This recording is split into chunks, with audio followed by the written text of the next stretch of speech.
ब्रह्मानंदं परम सुखदं केवलं ज्ञानमूर्तिं द्वंद्वातीतं त्रिगुणरहितं तस्मस्यादिलक्ष्यम् एकं नित्यं विमलमचलं सर्वदि साक्षिभूतं भावातीतं गगनसदृशं सद्गुरुं तं नमामि।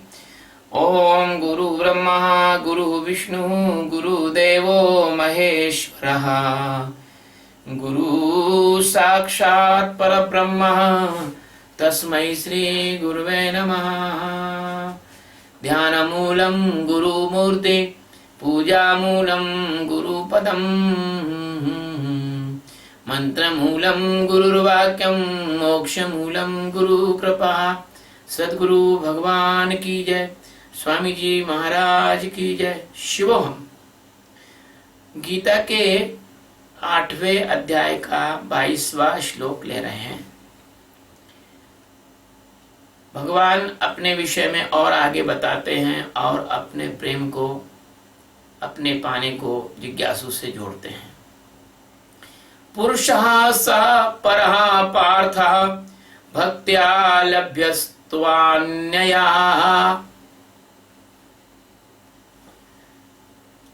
अस्यान्तस्थानि भूतानि येन सर्वमिदं ततम्। पुरुषः स परः पार्थ भक्त्या लभ्यतु अनन्यया अस्य अन्तस्थानि भूतानि येन सर्वम् इदं ततम्। पार्थ, हे पार्थ, अस्य जिस परमात्मा के अंतःस्थानी अंतर्गत भूतानी यानी सर्वभूत हैं, इन जिस सच्चिदानंद घन परमात्मा से इदम यह समस्त जगत परिपूर्ण है, सह वह समस्त सनातन और अव्यक्त पर यानी सबसे परे है, परम है, उससे कोई बड़ा नहीं, उससे कोई उसको कोई छू नहीं सकता, सबसे परम है। पुरुषः वह सर्वशक्तिमान, वही पुरुषत्व का मूल स्रोत है। तू यानी तो अनन्य यानी अपने अलावा, उसके अलावा कुछ और है नहीं, ऐसा जानकर भक्त्या जो उसको ध्यान के द्वारा भजता है, लभ्य वही उसी को वह प्राप्त होता है, वही उसे प्राप्त करने योग्य है। हे पार्थ, हे अर्जुन, जिस परमात्मा के अंतर्गत सर्वभूत हैं और जिस सच्चिदानंद घन परमात्मा से ये जगत परिपूर्ण है, वह सनातन अव्यक्त परम पुरुष परमात्मा अनन्य भक्ति से ही प्राप्त होने योग्य है। सद्गुरु सच्चिदानंद परमात्मा का यह वचन बड़ा मूल्यवान और बड़ा महत्वपूर्ण है, रहस्यों से भरा है। भगवान सद्गुरु सच्चिदानंद परमात्मा जो अनंत अनंत कोटि आकाश गंगाओं के एकमात्र आधार और अधिष्ठान और आधेय हैं, वही आधार हैं, वही आधे हैं, वही अधिष्ठान हैं, वही ब्रह्म है, वही जीव हैं, वही पदार्थ है, वही ऊर्जा है, सब कुछ वही है और वही है। किंतु कुछ लोगों की भ्रांति तोड़ने के लिए, जो उनसे बहुत प्यार करते हैं, जो उनको बहुत चाहते हैं, जो उनके बिना जी नहीं सकते, ऐसे लोगों के लिए भगवान अवतार लेकर आते हैं और जो दुष्ट परेशान कर रहे होते हैं उनको उनका नाश करते हैं और उन लोगों का पोषण करते हैं, उनका मार्गदर्शन करते हैं, उनको ज्ञान देते हैं और बहुत सारा ज्ञान गीता जैसे शास्त्र में रख के जाते हैं ताकि आगे आने वाले उनके प्रेमियों को कोई परेशानी न हो। जैसा कहा है, परित्राणाय साधुनाम विनाशाय च दुष्कृताम धर्म संस्थापनार्थाय संभवामि युगे युगे। ये भगवान की करुणा है, भगवान की ये कृपा है कि भगवान जिनके बारे में कोई जान नहीं सकता, मन बुद्धि जिसको जान नहीं सकती, ऐसे भगवान जो अगम है, अपार है, अविनाशी है, अनंत है, अजन्मा है, ऐसे भगवान अपने स्वयं का परिचय गीता के इन श्लोकों के माध्यम में दे रहे हैं और कह रहे हैं कि मुझे कैसे प्राप्त किया जा सकता है। अर्जुन, हे पार्थ, तू पार होना चाहता है ना, इसलिए मैं तुझे पार्थ कहता हूं।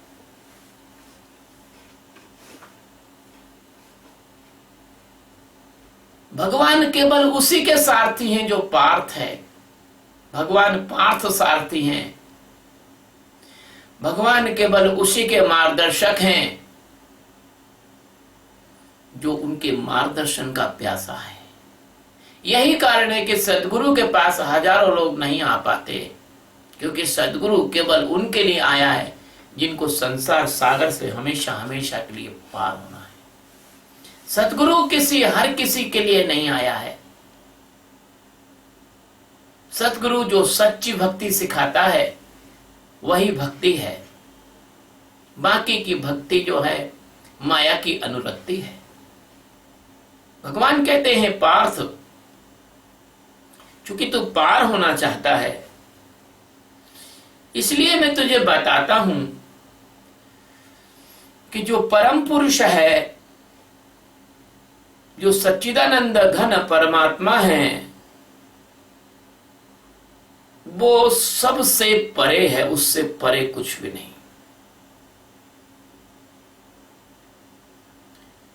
वो सच्चिदानंद घन परमात्मा सबसे अलग है। माया उसको छू नहीं सकती, पदार्थ उसको छू नहीं सकता, हवा उसको गीला नहीं कर, हवा उसको सुखा नहीं सकती, पानी उसको गीला नहीं कर सकता। वो आत्म तत्व के रूप में सारे जगत में भरा है, ऐसा परमात्मा जिसको अग्नि जला नहीं सकती। भक्त प्रहलाद आत्म तत्व में खड़े हो गए थे। सदगुरु की कृपा से, गुरु महाराज नारद भगवान की कृपा से नमन करता हूं भगवान नारद को। बड़े बड़े ब्रह्म वेत्ताओं के सदगुरु हैं वो। उनके विषय में संसार के लोग जो कुछ कहते हैं वो गलत तरीके से प्रस्तुत करते हैं। उनको कहते हैं कि नारद लड़ाई झगड़ा कराते, नहीं। हम कहते हैं कि नारद एक बड़े पत्रकार हैं जो कि सारी खबर इधर उधर घुमाते फिरते हैं, कहते फिरते हैं। ऐसा नहीं है। नारद एक ब्रह्मांडीय सदगुरु हैं। यदि किसी को सदगुरु की आवश्यकता वास्तव में होती है और उसे कोई फिजिकल देह वाला सदगुरु नहीं मिल पाता, तो नारद उसके अंदर ऐसी प्रेरणा देते हैं और उस जीवित सदगुरु के पास नारद उसको भेजने की व्यवस्था करते हैं।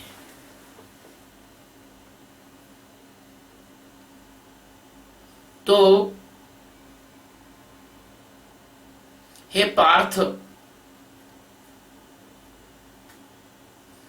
ये जो सच्चिदानंद परमात्मा तत्व है, ये अगर कहीं मिल सकता है किसी को, यदि सच्चिदानंद परमात्मा तत्व में कोई जागना चाहता है, तो भगवान ने थोड़ी सी बात को छिपाई है, उसको भक्ति करना होगी।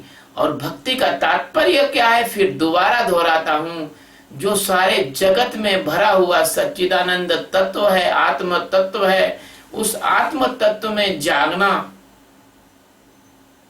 जैसे प्रहलाद जागे थे, अग्नि भी उनको जला नहीं सकी थी, पानी भी उनको गला नहीं सका था, तलवार भी उनको काट नहीं सकी थी। इतना ज्यादा सघन हो गया था आत्म तत्व उनका कि उनकी पूरी की पूरी जो भौतिक शरीर था वो आत्म तत्व में रूपांतरित हो गया था। और बड़े चमत्कार हो रहे थे। ऐसे चमत्कार हो सकते हैं आपके भी जीवन में यदि आपकी भक्ति में परिपूर्णता हो और आप आत्म साक्षात्कार में खड़े हो जाएं। पर ये बहुत कम लोगों को होते हैं, खरबों अरबों खरबों लोगों में से किसी एक को होते हैं। तो अगर जो भरा हुआ आत्म तत्व है उसको अपने अंदर व्यक्त कर लेना, अव्यक्त को व्यक्त कर लेना, जैसे सदगुरु वाणी से परे को वाणी के द्वारा समझा देते हैं, कितना बड़ा आश्चर्य है। तो वही व्यक्ति जो इतनी इस भक्ति में उतरेगा, गुरु महाराज के द्वारा दिए हुए उस सच्चिदानंद परमात्मा के ध्यान में उतरेगा, उस विधि में उतरेगा, उतने गहरे समर्पण में उतरेगा, 100% गुरु के चरणों में जिसका समर्पण होगा वही इसको प्राप्त कर सकता है, अन्यथा कोई दूसरा इसको प्राप्त नहीं कर सकता। लभ्यः तु अनन्या, दूसरा इसको प्राप्त नहीं कर सकता। जो अनन्य, अन्य कुछ है ही नहीं, भगवान के सिवा अन्य कुछ है ही नहीं। मेरे गुरु ने कह दिया बस वो अंतिम है, मेरे सदगुरु ने जो ध्यान बताया बस वही मुझे करना है, बाकी अन्य काम तो जीवित रहने के लिए करना है। परिवार में मुझे सेवा करनी है, माता पिता की, पत्नी बच्चों को निर्वाह करना है, तो उतना ही काम उनके साथ करना है जितना मुझे जरूरी है कि मेरे बच्चों को ठीक से निर्वाह करूं। मेरे पत्नी, मेरे पुत्र, मेरे भाई, मेरे बहन, इनके साथ में अच्छे से उनको जितनी अपेक्षा है उतना उनसे व्यवहार करूं, उतना करूं, लेकिन फिर अंदर से भगवान में ही लगा रहूं, उस ध्यान में ही लगा रहूं जो भगवान सदगुरु ने मुझे चलते फिरते, सोते जागते, उठते बैठते, खाते पीते इसमें सिखाया है, ये मैं करूं।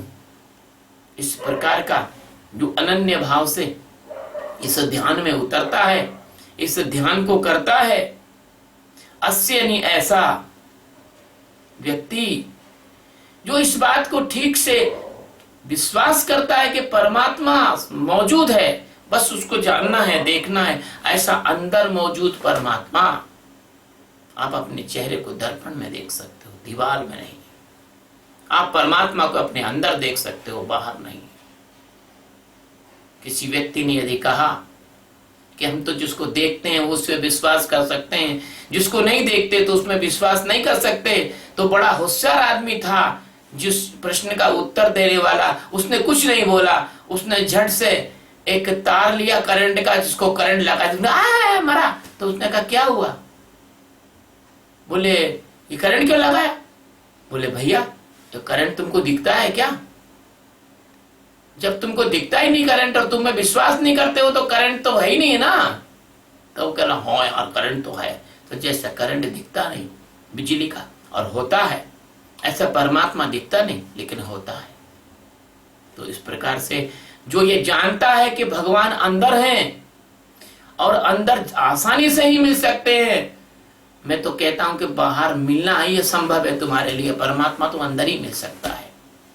अब सुन लो, कोई बुरा माने तो 100 बार बुरा मान जाना, परमात्मा तुम्हारे अंदर ही मिल सकता है। सुतीक्षण के अंदर पहले भगवान प्रकट हुए, सुतीक्षण ध्यान कर रहे थे, आंखें नहीं खोल रहे थे, भगवान खड़े हुए थे, तो भगवान के अंदर गए, अंदर प्रकट हुए और एकदम लुप्त हो गए। तो एकदम घबरा गए, उन्हें आंख खोल के देखी सामने भगवान खड़े हैं।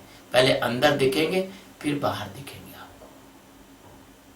जब तक तुम खुद उस चीज का अनुभव नहीं करो, जिसके पैर न फटी बीमाई वो क्या जाने पीर पर आई। जिस तुम्हारे पैर में कभी दर्द नहीं हुआ बीमारी का, तुम दूसरों की तकलीफ को क्या जानोगे। ब्याही से कुंवारी मिले लगे अटपटे बैन, और ब्याही से ब्याही मिले पड़े रैन में सहन। जिसने कभी पुत्र को जन्म नहीं दिया है, प्रसव की पीड़ा नहीं जानी है, उस स्त्री को प्रसव की पीड़ा का कोई अनुभव नहीं है, उसको कितना भी वर्णन करो वो नहीं समझ सकती है। इसलिए परमात्मा को जानना ही होगा आपको। जब तक आप परमात्मा को जान नहीं सकते तब तक आप आस्तिक हो नहीं सकते, क्योंकि परमात्मा ही अस्तित्व है, और अस्तित्व में जब तक आप जागोगे नहीं तब तक आपको आस्तिक नहीं माना जा सकता, तब तक आप नास्तिक ही हो। क्योंकि जो परमात्मा को मानता है वो आस्तिक नहीं हो सकता, जो परमात्मा को जानता है वही आस्तिक है। इसलिए अस्य अंतःस्थानी, ये गीता का वचन कह रहा है, मैं नहीं कह रहा हूं। ये जवाब उन लोगों के लिए है जो भगवान के बारे में कहते हैं कि स्वामी जी आप तो भगवान को अंदर कहते हो, तो बाहर वाला कहां जाएगा? हम कहते हैं अंदर वाला आएगा तो ही बाहर वाला जाना जाएगा। तो गीता में भगवान कहते हैं अस्य अंतः स्थानी, वहां अंदर रहने वाला अंतर्यामी, भूतानी समस्त भूत प्राणियों को, समस्त जीवित प्राणियों को, समस्त जीवों के अंदर उसकी मौजूदगी है। निर्जीव में भी है, लेकिन जीवों में उसकी मौजूदगी परिलक्षित होती है, दिखाई देती है। निर्जीव में उसकी मौजूदगी परिलक्षित तो दिखाई नहीं देती, वो ज्ञानी को ही दिखाई देती है।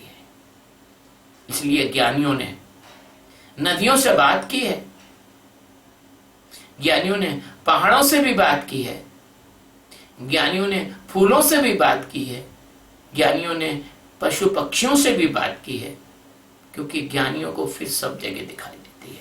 तो अस्य अंतःस्थानी भूतानी, क्योंकि वह संपूर्ण चराचर में व्याप्त है। एन सर्व मिदम ततम, वह समस्त चराचर में व्याप्त है, सच्चिदानंद घन परमात्मा। और यदि आपको उसको जानना है, यदि आप उसको पहचानना चाहते हो, तो आपको हिरण्यगर्भ में पहले जाना होगा। आपके अंदर एक हिरण्यगर्भ पुरुष है। ये आप जब भान अवस्था में आते हो तो उस हिरण्यगर्भ पुरुष का आपको दर्शन होता है। तो वह हिरण्यगर्भ पुरुष परमात्मा की प्रथम प्रकटीकरण है। वह आपके होने का जो बोध है वो संसार में हर कण कण में भरा होने के कारण वही तुम्हारा निज आत्मा है, वही तुम्हारा वास्तविक रूप है। उसी में तुम जागोगे तो आपका क्या स्थिति बनेगी? आप ज्ञान स्वरूपम निजबोध युक्तम हो जाओगे। और उसका जो स्वरूप है, उसका शरीर हाड़ मांस से नहीं बना, उसका शरीर ज्ञान से निर्मित है। जैसे दीपक की लौ प्रकाश से बनी होती है, ऐसे परमात्मा ज्ञान से निर्मित है। और निज बोध युक्तम, वह निज बोध से ही प्राप्त किया जा सकता है। और वह हर बात को जानता है तुम्हारे अंदर।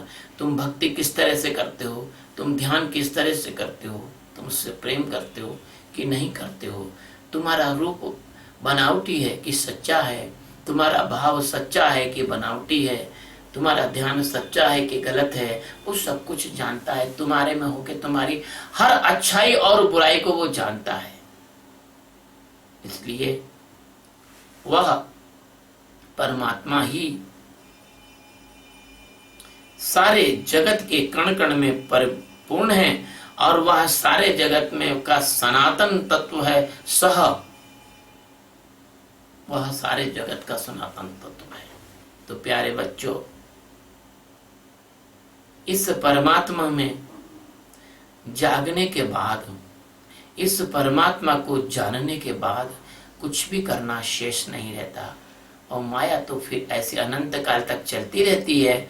और फिर समझ जाओ कि पिछले श्लोकों में भगवान ने क्या कहा है कि ब्रह्मा का एक दिन और एक रात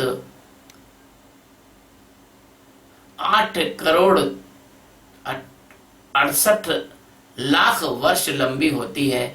और इसमें तो तुम्हारे लाखों करोड़ों जन्म हो जाएंगे। अगर जन्म मरण से मुक्त होना है तो उस आत्मज्ञान को प्राप्त करो। और अगर तुम्हें जन्म मरण से मुक्त नहीं होना भैया, तो हमें कुछ नहीं करना। कुत्ता गधा के जन्म में जाओ, या मनुष्य बन जाओ, या देवता बन जाओ, या कुछ भी बन जाओ। तुम बनोगे तो घाटे में रहोगे। तुम परमात्मा के हो जाओगे और परमात्मा में रूपांतरित हो जाओगे तो बहुत फायदे में रहोगे। हम तुम्हें बहुत फायदे का बात बता रहे हैं, ये सच्चा सौदा बता रहे हैं। ये लोगों ने खोल रखी है दुकान है सच्चे सौदे, लेकिन ये क्या सच्चा सौदा है? सच्चा सौदा ये है कि ध्यान करो, अपने आप को जानो, अपने अंदर मौजूद परमात्मा को जानो। और ये सब तुम्हारा जो हाड़ मांस में जो तुम्हारी आसक्ति है, उस आसक्ति को, शरीर में जो तुम्हारी आसक्ति है, मन में तुम्हारी आसक्ति है, बुद्धि में तुम्हारी आसक्ति है, इस आसक्ति को छोड़ने का सिर्फ एक मात्र उपाय है कि तुम निरंतर ध्यान करो परमात्मा का। यही परमात्मा की भक्ति है, यही परमात्मा का ज्ञान है, यही परमात्मा के अलावा अन्य इस संसार में कुछ जो भी कुछ तुम पाओगे वो मिथ्या है, झूठ है, सपना है। ये जो श्लोक है इसका यह अर्थ यथाशक्ति भगवान ने जैसी कृपा की आपके सामने रखा गया। ये YouTube पर अपलोड किया जाएगा। आप लोगों से विनम्र निवेदन है, प्रार्थना है कि आप इसको सब्सक्राइब करें और आप अधिक से अधिक संख्या में लोगों को सुनवाएं, ताकि वो उनमें से कोई सच्चा जिज्ञासु होगा, भगवान का प्रेमी होगा, तो मेरे इस मुक्ति के ध्यान को सीखने के लिए, इस आत्म साक्षात्कार के ध्यान को सीखने के लिए